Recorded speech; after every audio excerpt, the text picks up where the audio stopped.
Comments का block होना है, रिप्लाईज का ब्लॉक होना है। यानी सदर मुमलिकत का जो ऑफिशियल एक्स अकाउंट है उसमें कोई रिप्लाई नहीं कर सकता। इन्होंने रिप्लाईज को ब्लॉक किया हुआ है कि इस्लामाबाद हाई कोर्ट ने नैब को 1 लाख रुपए का जुर्माना किया है for employing delaying tactics in 190 million graft case against Imran Khan and Bushra Bibi के मजहबी फरीजा की अदायगी के लिए नैब प्रोसिक्यूटर अदालत में मौजूद नहीं है, जो दुबई के साथ हो गया। मेरे ख्याल में ये नुकसान कवर करने में कई साल लग जाएंगे अगर ये कवर हो सका तो। और इनके पास कोई एंड गेम नहीं है, कोई प्लान नहीं है कि क्या करेंगे, किस तरह करेंगे, लेकिन जंग इन्होंने शुरू कर दी है। आज बहुत सारी मगरबी जो रियासतें हैं वो इस जंग का हिस्सा बनने में थोड़ी सी रिलक्टेंट हैं, वो इसके अंदर हिस्सा नहीं बन रही हैं और उनको पता है कि इसका भी नतीजा कोई अच्छा नहीं निकलेगा। अस्सलाम वालेकुम, उम्मीद है कि आप सब लोग खैरियत से होंगे। शुरू हम करते हैं सदर मुमलिकत के ऑफिशियल ट्विटर हैंडल से, यानी एक्स अकाउंट से। ये सामने आप देख सकते हैं, द प्रेसिडेंट ऑफ पाकिस्तान। अब इसमें जो मुनफरिद चीज है जो सदर मुमलिकत को जनाब आसिफ अली जरदारी साहब को दीगर सदूर से मुनफरिद करती है, वो इस एक्स अकाउंट का कमेंट्स का ब्लॉक होना है, रिप्लाईज का ब्लॉक होना है। यानी सदर मुमलिकत का जो ऑफिशियल एक्स अकाउंट है उसमें कोई रिप्लाई नहीं कर सकता। इन्होंने रिप्लाईज को ब्लॉक किया हुआ है। ये सामने आपको नजर आ रहा होगा, ये सदर पुतिन का अकाउंट है। इस पर कोई 60,000 रिप्लाईज हुए हैं। बड़ी सी तस्वीर किसी ने रिप्लाई की हुई है, इंतहाई मुज़ाहिका खेज किस्म की तस्वीर बनाई गई है पुतिन की, उसके ऊपर तनकीद की जाती है। कहा यह जाता है कि वो जमहूरी शख्स नहीं है, लेकिन यहां पे तो पीपल्स पार्टी का जमहूरी सदर है और उसने एक्स अकाउंट को ब्लॉक किया हुआ है, यानी दूसरे लोगों के लिए ब्लॉक किया हुआ है कि वो आगे से रिप्लाई नहीं कर सकते, अवाम आगे से रिप्लाई नहीं कर सकती। ये प्रेसिडेंट ऑफ इंडिया का जो अकाउंट है आप देख सकते हैं, इस पर भी लोग रिप्लाईज कर सकते हैं। ये प्रेसिडेंट ऑफ इसराइल का अकाउंट भी आप देख लें, उसके ऊपर भी आप रिप्लाईज कर सकते हैं, लेकिन प्रेसिडेंट ऑफ पाकिस्तान के अकाउंट के ऊपर रिप्लाईज को ब्लॉक किया हुआ है। अब इसकी क्या वजह है? क्या एक आईनी सरबराह जो रियासती सरबराह पूरे रियासत को रिप्रेजेंट करता है, ये अकाउंट, उसको आपने कमेंट्स को ब्लॉक किया हुआ है। अब दुनिया ये तो नहीं देखेगी कि लोग क्या कमेंट्स कर रहे हैं, क्या रिप्लाईज कर रहे हैं, लेकिन जो ही इस अकाउंट से ट्वीट होती है दुनिया को नजर आ जाता है कि जनाब पाकिस्तान का जो सदर है उसने एक्स के ऊपर अपनी रिप्लाईज ब्लॉक की हुई है। अब वल्ला आलम इसके पीछे कौन सी साइज है, ये तो प्रेसिडेंट हाउस ही इसके ऊपर रोशनी डाल सकता है। लेकिन जब मैंने ये देखा तो मेरे लिए काफी ये बायस हैरत था। मैंने आगे पीछे थोड़ी बहुत सर्च की है, जो डिफरेंट अकाउंट्स आपके साथ शो किए हैं, वहां पे तो किसी भी सदर ने अपना अकाउंट ऐसे ब्लॉक नहीं किया हुआ आवाम के लिए या रिप्लाईज के लिए। पर यकीनन इसके अंदर कोई ऐसी चीज होगी, जिस तरह कल भी हुकूमती वज़रा ने एक प्रेस कॉन्फ्रेंस करके कहा है कि जो खारजा अमूर हैं उसके ऊपर ज्यादा बात ना की जाए, ये बातें आप रियासत पे छोड़ दें। तो ये बात भी हम फिर जो है छोड़ देते हैं सदर मुमलिकत के ऊपर। उन्होंने ब्लॉक किया हुआ है तो ठीक ही किया होगा। 190 मिलियन पाउंड की करप्शन का केस, ये वो केस है जिसका जिक्र करते हुकूमत नहीं थकती, बहुत सारे सहाफी दोस्त नहीं थकते। जब भी ये टीवी पे बैठते हैं, किसी जगह बैठते हैं, जो इमरान खान साहब ने 190 मिलियन पाउंड की करप्शन कर ली। अब हालत ये है कि 190 मिलियन पाउंड के केस में इनको सजा तो सुना दी गई, लेकिन अब इस्लामाबाद हाई कोर्ट के अंदर वो केस आगे चल नहीं रहा। आज जो है नैब को इस्लामाबाद हाई कोर्ट, जी हाँ जी, जो नए मोजिज चीफ जस्टिस साहब आए हैं, जो लाहौर से आए हैं, अब यहाँ पे चीफ जस्टिस हैं, उन्होंने नैब के ऊपर 1 लाख रुपए जुर्माना कर दिया, क्योंकि आज फिर नैब ने किसी किस्म के दलाइल देने से इनकार कर दिया, डिलेइंग टैक्टिक्स अपनाई, जिसकी वजह से इस्लामाबाद हाई कोर्ट भी मजबूर हो गई। उन्होंने उनके ऊपर 1 लाख रुपया जुर्माना कर दिया। इससे आप अंदाजा लगा सकते हैं कि इस केस के अंदर कितनी जान है। जब भी ये केस चलेगा, मेरा नहीं ख्याल कि ये केस स्टैंड कर सकता है। ये सिर्फ एक सियासी बयानियां बनाने के लिए तो काम आ सकता है, लेकिन अदालत के अंदर जो सिचुएशन है, मैं थोड़ा सा आपको केस की सूरत-ए-हाल आपको पढ़ के सुनाता हूं। ये सामने आप देख सकते हैं। पहले तो डॉन न्यूज रिपोर्ट कर रहा है कि इस्लामाबाद हाई कोर्ट ने नैब को 1 लाख रुपए का जुर्माना किया है for employing delaying tactics in 190 million graft case against Imran Khan and Bushra Bibi. भाई अगर इतना ये क्लोज एंड शट केस है, तमाम आपके पास सबूत है, तो केस को चलाएं, दलाइल दें वहां पे, क्यों नहीं आप दलाइल दे रहे? अच्छा, अब मैं थोड़ी सी तफसील आपको पढ़ के सुनाता हूं। इस्लामाबाद हाई कोर्ट में 190 मिलियन पाउंड केस की समाअत के दौरान बैरिस्टर सलमान सफदर ने कहा कि 9 बार बर्दाश्त किया है, 10वीं बार बर्दाश्त नहीं हो सकता। मतलब बार बार नैब वाले वहां से भाग जाते हैं। आपको याद होगा कि जब इस केस की तारीख आई थी तो मैंने कहा था कि ये रमजान के आखिरी अशरा बस शुरू होने वाला होगा। ऐन मुमकिन है कि मोजिज प्रोसिक्यूटर या कोई और मोजिज शख्सियत जो है इबादत में मसरूफ हो जाए। मैंने बाकायदा तौर पर यह बात की थी। अब मैं जरा आपको पढ़ के सुनाता हूं, जो एक्सप्रेस न्यूज भी रिपोर्ट कर रहा है कि अदालत ने रिमार्क्स दिए कि आज स्पेशल प्रोसिक्यूटर अदालत में मौजूद नहीं, जबकि बानी पीटीआई के वकला ने इस्तदा की है कि नैब पर जुर्माना आयद किया जाए। नैब प्रोसिक्यूटर ने कहा कि मजहबी फरीजा की अदायगी के लिए नैब प्रोसिक्यूटर अदालत में मौजूद नहीं है। जी हाँ जी, मजहबी फरीजे की अदायगी की वजह से वो इस वक्त अदालत में मौजूद नहीं है। अदालत ने स्पेशल प्रोसिक्यूटर की अदम हाजिरी पर नैब पर 1 लाख रुपए का जुर्माना आयद कर दिया। अच्छा, अब जुर्माना तो आयद कर दिया, उसके बाद मोजिज अदलिया में जो मौजूद जज साहबान थे वो उठ के चले गए। सलमान सफदर साहब, खान साहब की बहनें, खान साहब के दीगर जो वकला हैं, इवन के एतजाज अहसन साहब भी, वो बार बार ये जाके कहते रहे, वो जाके चीफ जस्टिस साहब के सेक्रेटरी के ऑफिस में भी गए कि हमें अगली तारीख तो दे दो। अगर आज नैब का प्रोसिक्यूटर नहीं आया तो मोजिज अदालत उनको पाबंद करे कि भाई आप कल आए, परसों आए, आके अपने दलाइल दें। लेकिन आज भी गैर मुइना मुद्दत के लिए अब तक की जो इतलात हैं उस केस को मुअत्तल कर दिया गया है, मुलतवी कर दिया गया है। भाई आप केस चलाए ना, मोजिज अदालत उनको कहे कि भाई कल आए प्रोसिक्यूटर, परसों आए, हर हालत में आप आए और आके अपने यहां पे दलाइल दें। आप तो ये कहते हैं कि ये बिल्कुल वाजे केस है और सारे हमारे पास सबूत हैं। इससे आप अंदाजा लगा सकते हैं कि इन केसों के अंदर कितनी जान है। 190 बिलियन पाउंड जो आया सुप्रीम कोर्ट के उसमें अकाउंट में, उसके बाद हुकूमत के अकाउंट में चला गया। हुकूमत कहती है इससे हम ये खर्चा करेंगे, वो खर्चा करेंगे, लेकिन जो है सजा इमरान खान साहब को हुई भी है। ये इंतहाई मुज़ायका खेज किस्म का केस है। इसके अंदर इतने ज्यादा लकूनाज हैं, इतने ज्यादा इसके अंदर मसाइल हैं कि जब भी ये अदालत के अंदर चलेगा, कोई भी अदालत हो, उसके लिए उन सारी चीजों को इग्नोर करना मुश्किल हो जाएगा। इसी वजह से अब 26वीं और 27वीं आईनी तरमीम के बाद भी नैब जो है इस केस को आगे नहीं चला रहा और आज जो है मोजिज अदालत को उनके ऊपर 1 लाख रुपया जुर्माना करना पड़ गया। अच्छा जी, ये जो सामने आप तस्वीर देख सकते हैं, ये मोजिज जज साहिबान की और कुछ गालिबन इसमें वकील भी होंगे। और आपको जो नीचे कॉर्नर पे छोटी तस्वीर नजर आ रही है, ये जवेरिया साहिबा की है जो अरशद शरीफ साहब की बेवा है। अरशद शरीफ शहीद का केस इस वक्त सुप्रीम कोर्ट में चल रहा है, कीनिया की सुप्रीम कोर्ट में। और जवेरिया ने एक ट्वीट भी उन्होंने की हुई थी कि हुकूमत पाकिस्तान की तरफ से कोई भी वहां पे मौजूद नहीं है, कोई भी इस केस में नुमाइंदगी नहीं कर रहा, ना ही सहाफती तंजीमों की जानिब से कोई नुमाइंदगी की जा रही है और वो अकेली जो है इस केस को लेके वहां पे गई हुई है। तो वहां पे मोजिज अदालत के अंदर अरशद शरीफ साहब का केस चल रहा है। पाकिस्तान के अंदर तो आईनी अदालत ने ये केस निपटा दिया था। अब देखते हैं कि जो कीनिया की अदालत है वो इस हवाले से क्या फैसला करती है, वो मामला आगे किस तरफ जाता है। मैंने आपको पहले भी बताया था कि मुझे एक इंपॉर्टेंट शख्सियत ने बताया था, जो उस वक्त की एक ताकतवर शख्सियत, उसने मुझे ये बताया था अरशद शरीफ साहब की शहादत के हवाले से, उनका जो एक तरह से उनका जो मर्डर हुआ, जिस तरीके से उनको मारा गया कीनिया में। तो मैंने उनसे पूछा कि ये इसका पता किस तरह चलेगा, तो उन्होंने ये कहा कि जब भी ये स्टोरी खुलेगी ये कीनियन अंडरवर्ल्ड के जरिए पता चलेगा, क्योंकि जिसने भी हिट अरेंज की होगी वो कीनियन अंडरवर्ल्ड के जरिए की होगी।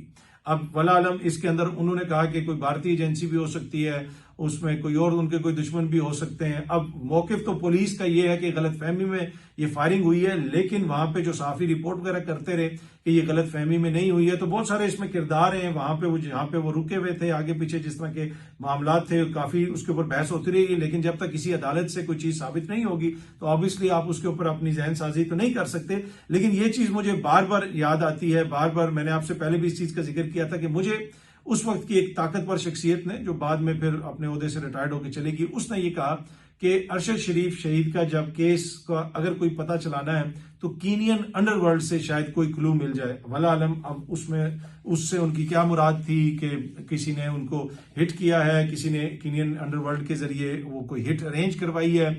इसलिए कि जिस तरह मैंने पहले भी अर्ज किया था कि यह भी कहा गया कि ऐन मुमकिन है कि कोई पाकिस्तान के खिलाफ साजिश की गई हो, अरशद शरीफ साहब वापस आना चाहते थे, कीनिया के अंदर आपको पता है भारतीय असर रसूख भी है, ये वो सारी बातें वो जो मुझे बता रहे थे। तो ऐन मुमकिन है कि भारतीय किसी एजेंसी ने ये काम किया हो, पर जब तक ये मुकम्मल तहकीकात नहीं होंगी और केस का कोई फैसला नहीं आएगा तो आप हतमी राय तो कायम नहीं कर सकते। लेकिन जवेरिया साहिबा ने, अरशद शरीफ साहिबा की जो बेवा है, उन्होंने ये गिला शिकवा किया कि अगर सुप्रीम कोर्ट में भी वहां पे केस चल रहा है और हुकूमत को इतनी फिक्र है, उनका एक शहरी था वो वहां पे इस तरह मारा गया, तो हुकूमत क्यों नहीं इसको परसू कर रही है, हुकूमत की जानिब से क्यों नहीं इसमें दिलचस्पी ली जा रही।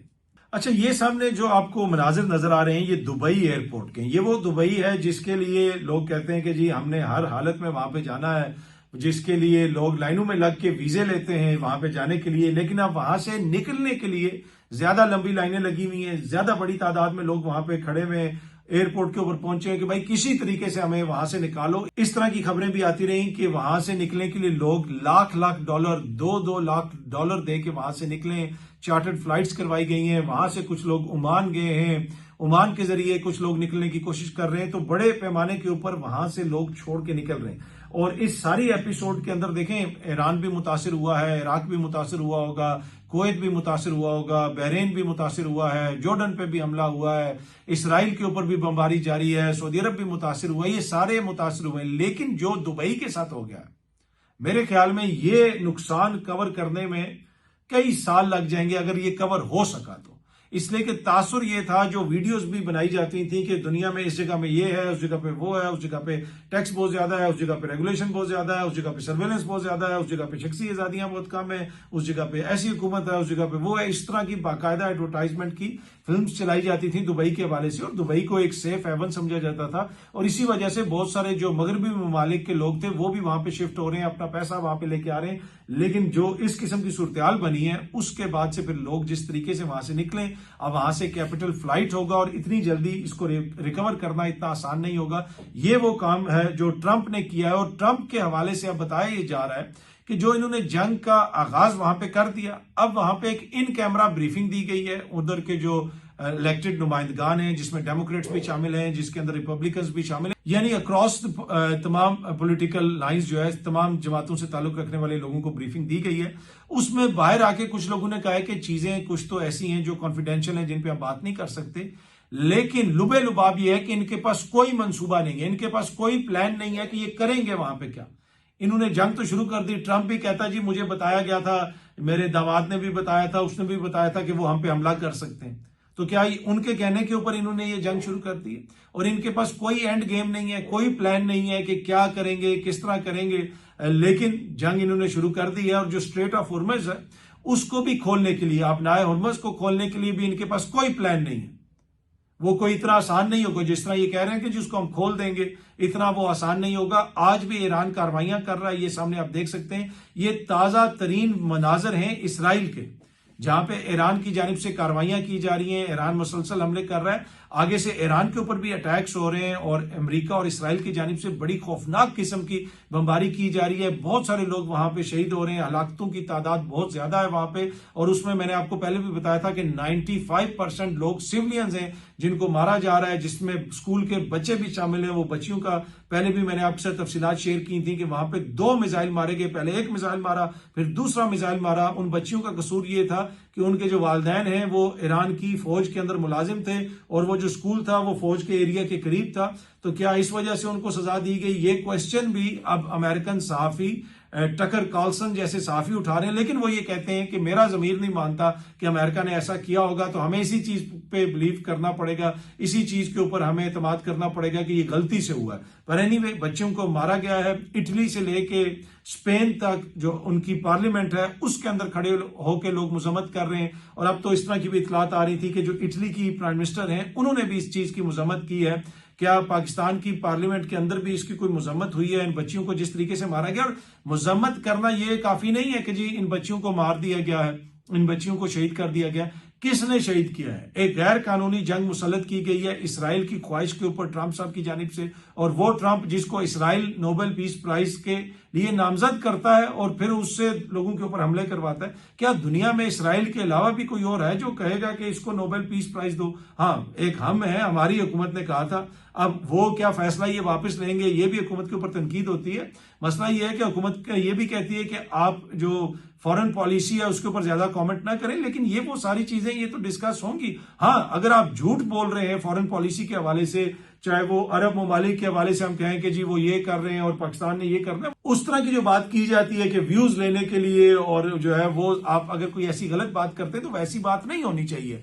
आपको देखना चाहिए कि आपकी जो बात है उससे क्या आपके किसी मुल्क से कोई ताल्लुकात मुतासिर हो सकते हैं। पर असल इशू ये है कि अगर हुकूमत की पॉलिसीज वाजे हैं तो ताल्लुकात मुतासिर नहीं होते। आज ट्रंप साहब की जंग शुरू हुई है, अमेरिका जंग में है, 150 फौजी उनका निशाना बन चुका है। अभी तक ईरान का वो जख्मी है, पता नहीं उसमें से कितने और मारे जाएंगे। 8 के करीब तो पहले ही बताया जा रहा है, 7 से 8 पहले मारे जा चुके हैं। और ये भी फिगर कहा जा रहा है कि वो छुपा रहे हैं। हमेशा से ये रिपोर्ट होता रहा है, बड़े जो इंपॉर्टेंट जराए हैं वो ये बताते रहे कि सेंटकॉम जो है वो फिगर्स को छुपाता है, आहिस्ता आहिस्ता वो रिलीज करते हैं। तो जो 150 जख्मी हैं, बाद में पता चले कि उसमें से भी 40 बंदा और मर चुका है, तो ये ऐन मुमकिन है बाद में वो कहें जी जख्मियों में से इतने जो थे वो बाद में मारे गए। लेकिन कहने का मकसद ये है कि वहां पे जंग जारी है, लेकिन वहां पे मीडिया पे बैठ के उनकी पॉलिसीज पे, उनकी फॉरेन पॉलिसी पे लोग कमेंट भी कर रहे हैं, तनकीद भी कर रहे हैं, ट्रंप को जंगी जराइम का मुर्तकिब भी करार दे रहे हैं और कह रहे हैं ये इल्लीगल वॉर है। तो दुनिया भर में इन सारी चीजों के ऊपर बात होती है, हुकूमतों को इतना छुई मुई नहीं होना चाहिए। अब हमारा एक स्ट्रक्चर है, हमारा एक रियासती ढांचा है, उसकी एक वर्किंग है, पाकिस्तान के अंदर डेमोक्रेसी है, लोगों ने वोटों से हुकूमतों को मुंतखब किया है, जिनको वो वोट दे के लेके आते हैं उनके ऊपर वो तनकीद भी करते हैं। या तो हुकूमत कह दे कि भाई हमें तो कोई वोटों से लेना देना नहीं है, तो लिहाजा ना आपने हमें वोट दिया है ना हमारे ऊपर बात करो, ऐसी बात तो नहीं है। माशाल्लाह बड़ा मैंडेट है, वोट लेके आए हुए, तो फिर लोग तनकीद तो करेंगे। लेकिन हैविंग सेड दैट, जो दोस्त हैं यूट्यूब पे बैठ के या किसी जगह पे भी बैठ के कोई भी शुरली छोड़ देते हैं ना कि जी पाकिस्तान ने इस मुल्क को ये कह दिया, उस मुल्क ने पाकिस्तान को वो कह दिया, वो चीज मुनासिब नहीं है। पाकिस्तान वो उसमें आपको एहतियात करनी चाहिए, स्पेशली अगर चार बंदे आपको सुनते हैं।